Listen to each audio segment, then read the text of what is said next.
Di sebuah kampung kecil di pesisir Sumatera Barat, hiduplah seorang ibu tua bersama anak laki-lakinya yang bernama Malin Kundang.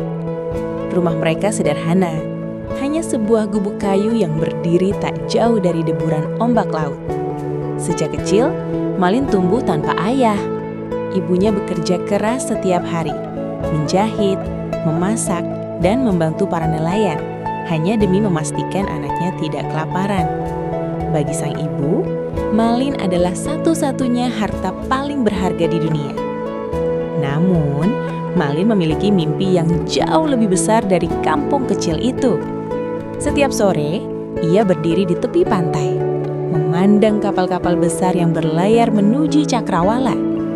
Dalam hatinya, ia selalu berkata, "Suatu hari nanti, aku akan pergi dari sini dan kembali sebagai orang kaya." Hari yang ditunggu itu akhirnya datang.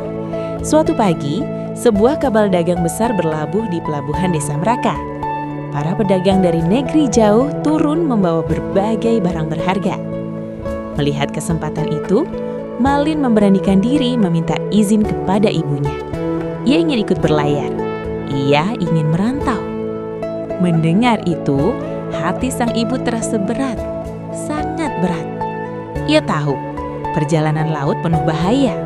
Namun ia juga tahu mimpi anaknya terlalu besar untuk ditahan. Dengan mata yang mulai basah, sang ibu memeluk Malin erat. "Pergilah jika itu yang kau inginkan, nak.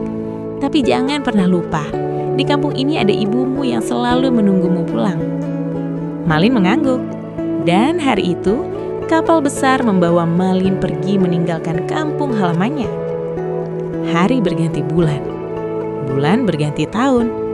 Malin bekerja keras di perantauan. Ia belajar berdagang, ia belajar berlayar, ia belajar bagaimana dunia berjalan. Dan perlahan, nasib mulai berpihak padanya. Malin yang dulu hanyalah anak nelayan miskin, kini berubah menjadi saudagar kaya. Ia memiliki kapal besar. Ia memiliki awak kapal. Ia memiliki harta yang melimpah. Bahkan, ia menikahi seorang wanita cantik dari keluarga terpandang. Namun, di tengah semua kemewahan itu, ada satu hal yang mulai memudar. Kenangan tentang ibunya perlahan terlupakan. Suatu hari, kapal besar milik Malin berlayar melewati sebuah pantai yang terasa sangat familiar. Itu adalah kampung halamannya. Kabar kedatangan kapal besar itu menyebar dengan cepat ke seluruh desa. Orang-orang berbondong-bondong menuju pelabuhan. Di antara kerumunan itu, ada seorang ibu tua yang berjalan tertati-tati. Rambutnya telah memutih, tubuhnya telah rentah. Namun matanya dipenuhi harapan. Ia yakin, pria kaya yang datang dengan kapal besar itu adalah anaknya, Malin Kundang. Dengan nafas yang terengah-engah, ia mendekat. Ketika akhirnya ia melihat wajah pria itu, hatinya langsung bergetar. Tak mungkin salah, itu benar-benar anaknya. Dengan penuh haru, ia memeluk Malin. "Malin, anakku, akhirnya kau pulang." Namun, yang terjadi setelah itu adalah sesuatu yang tak pernah ia bayangkan. Malin membeku. Ia melihat pakaian ibunya yang lusuh. Ia melihat wajah ibunya yang keriput. Dan di belakangnya berdiri istrinya yang cantik dan para awak kapal yang memperhatikannya. Rasa malu tiba-tiba menyelimuti hatinya. Dengan kasar, Malin mendorong wanita tua itu. "Aku tidak mengenalmu," katanya dengan suara keras. Wanita tua itu terdiam. Matanya membesar, penuh luka. "Malin, ini ibu, nak." Namun Malin justru semakin marah. "Pergi dari sini. Ibuku tidak mungkin wanita miskin seperti kamu." Kata-kata itu menghancurkan hati sang ibu. Air mata mengalir di wajahnya. Tubuhnya gemetar. Ia tidak marah. Ia tidak membalas. Ia hanya menatap langit dengan hati yang hancur. Dengan suara bergetar, ia berdoa, "Ya Tuhan, jika benar dia analku, dan jika benar dia telah durhaka, maka berilah dia pelajaran atas kesombongannya."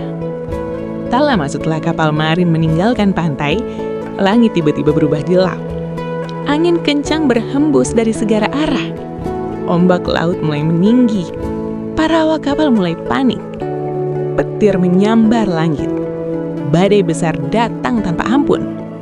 Kapal Malin terombang-ambing di tengah laut. Malin yang berdiri di dek kapal mulai merasakan ketakutan yang luar biasa. Baru saat itulah ia teringat sesuatu. Wajah ibunya, tangisan ibunya, doa ibunya. Penyesalan mulai memenuhi hatinya. "Maafkan aku, Ibu," bisiknya dengan suara bergetar. Namun, semuanya sudah terlambat. Petir menyambar, ombak besar menghantam kapal. Dan dalam legenda yang diceritakan turun-temurun di Sumatera Barat, tubuh Malin perlahan mengeras, membatu, hingga akhirnya ia berubah menjadi batu yang bersujud di tepi pantai. Batu itu dipercaya masih bisa dilihat hingga sekarang di pantai air manis Padang, sebagai pengingat bahwa kesuksesan tidak ada artinya jika membuat kita melupakan orang tua, dan bahwa doa seorang ibu bisa mengubah